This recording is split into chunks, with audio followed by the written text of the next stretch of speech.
나는 누구입니까? 나는 어떤 위치에서 나의 존재를 드러내며 삽니까? 내가 어떤 사람인지 나를 모른다면 인생을 방황하며 사는 사람입니다. 안녕하세요. 함께 사는 세상 TV 이미숙입니다. 나는 한 사람입니다. 그러나 동시에 여러 역할을 맡고 있습니다.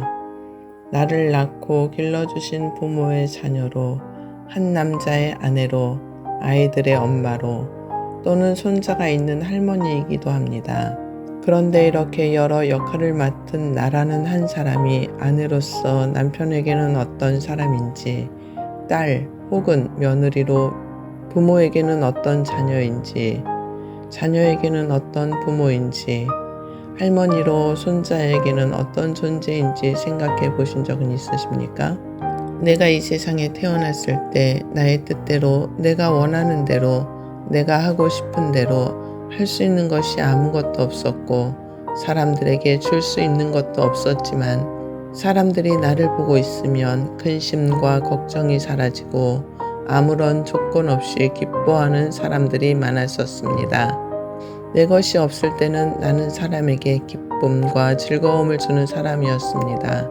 그런데 내 것이 생기고부터 부모에게는 아픈 말로 상처를 주고, 형제에게는 시기와 질투로 우애하지 못하고, 남편에게는 내 것만 채워달라는 어린 아이같이 투정을 부리는 존재로 사랑스럽던 모습을 잃어버리고 내 주변에 있는 사람에게 상처와 아픔을 주는 사람이 되어 있었습니다. 그러면서도 나는 사람에게 상처받고 살았다고 생각했습니다.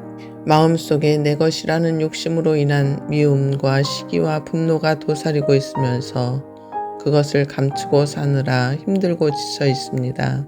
어떻게 치유받아야 할지 모르고 사람이 세월이 흐르면서 당연하지 않은 것이 마치 당연한 것처럼 여기고 살게 되는 것입니다. 마음속에 미움을 담고 살면서 사람을 용서하지 못하고 자신을 괴롭히며 살고 있습니다.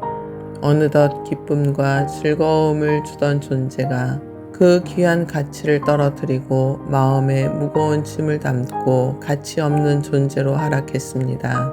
사람과 사람 속에서 좋은 관계, 사랑의 관계를 깨뜨리고 자신과 사람을 용서하지 못하고 삽니다.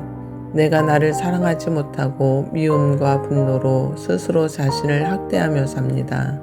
이 모든 것은 내 것이라고 생각하기 때문에 오는 현상입니다. 그러나 이 세상에는 내 것이 없습니다.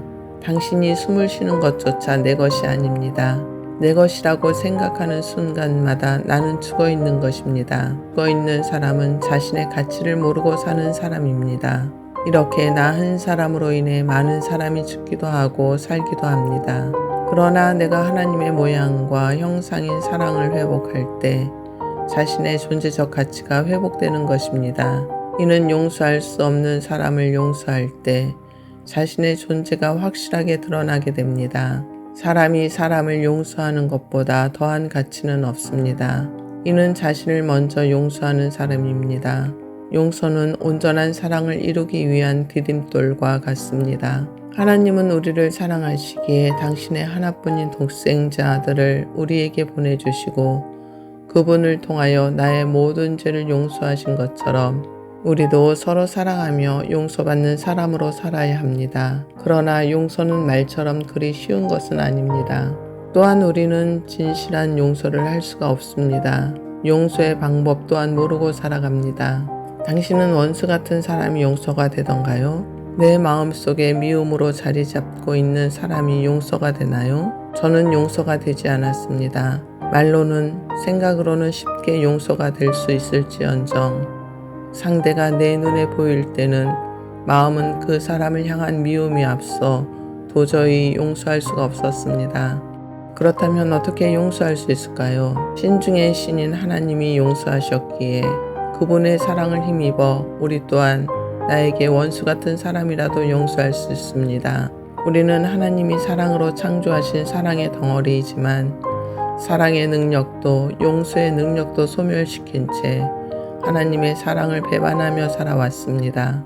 제가 하나님의 사랑을 받기 전에 도저히 용서할 수 없는 사람이 있었습니다. 그런데 하루는 저의 담임 목사님께서 제게 미워하는 사람을 축복하라고 말씀하시는 것입니다. 그러시면서 축복하는 것이 용서라고 말씀하시는데 저는 참 의아했습니다. 어떻게 축복이 용서가 될 수 있을까? 그런데 하나님의 말씀인 창세기 12장 3절에 이렇게 말씀하고 계십니다. 너를 축복하는 자에게는 내가 복을 내리고 너를 저주하는 자에게는 내가 저주하리니 땅의 모든 족속이 너를 인하여 복을 얻을 것이니라 하신지라. 즉 이 말씀은 내가 먼저 축복해야 나도 복을 받을 수 있고 저주하면 그 저주가 내게 온다는 것입니다.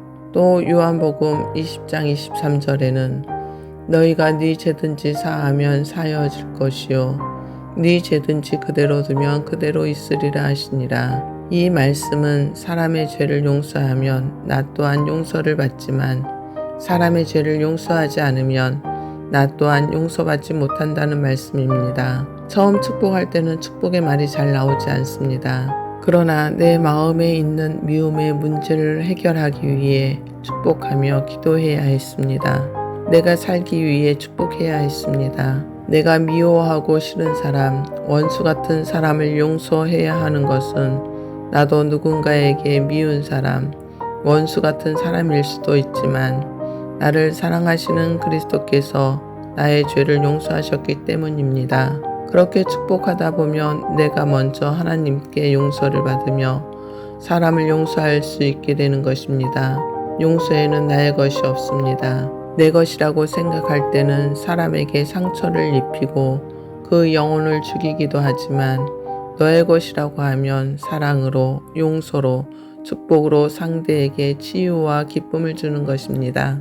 내가 숨쉬는 것조차 나의 것이 아닙니다. 주님이 주신 생명 안에 있지 않으면 할 수 없습니다. 이 생명이 내 것이 아닌 주님이 주신 것이기 때문입니다. 내가 주님을 떠나서 할 수 있는 것들이 무엇이 있을까? 생각해보니 아무것도 없었습니다. 내 생명은 내 것이 아닌 주님의 것이기 때문입니다. 무의식 중에 숨쉬는 것조차 주님의 사랑의 은혜이기 때문입니다. 이렇게 하나님의 사랑이 회복될 때 부모에게는 효도하는 자녀로, 남편을 존경하는 사랑받는 아내로, 자녀에게는 존경받는 부모로, 형제와 이웃에게 사랑을 주고 서로 우애하며 기쁨과 평안을 누리고 하나님이 주신 꿈과 목적을 향해 나아가는 나의 존재적 가치를 발견하게 됩니다. 내가 주님 안에 있지 않으면 무엇을 할 수 있을까요? 내가 생각하고자 했던 일들이 과연 이루어졌을까요? 생명 밖에서 하는 일들은 결국 흑암과 사망, 즉 멸망으로 달려가는 길이었을 것입니다. 나는 누구입니까? 나는 하나님의 사랑을 입은 사랑의 존재입니다. 나의 존재적 가치를 알고 사는 사람이야말로 인생을 후회하지 않고 사는 사람일 것입니다. 내가 지금 살아있는 이유는 예수께서 나를 사랑하심으로 자신을 온전히 내어주신 것처럼 사람에게 내 것이 아닌 주님의 것으로 기쁨과 사랑을 주는 사람이 되어야 합니다. 나는 지금 사랑하는 사람에게 어떤 존재로 살고 있는지 나를 돌아보는 시간적 여유를 갖는 오늘이 되기를 축복합니다. 공감되셨다면 알림과 함께 구독과 좋아요 눌러주시고 마음의 문제를 해결받고 싶으신 분은 아래 메일로 연락주세요. 하나님이 당신의 위대한 사랑으로 우리를 창조하셨습니다. 우리는 하나님의 사랑으로 창조된 사랑의 덩어리입니다. 끝까지 들어주셔서 감사합니다.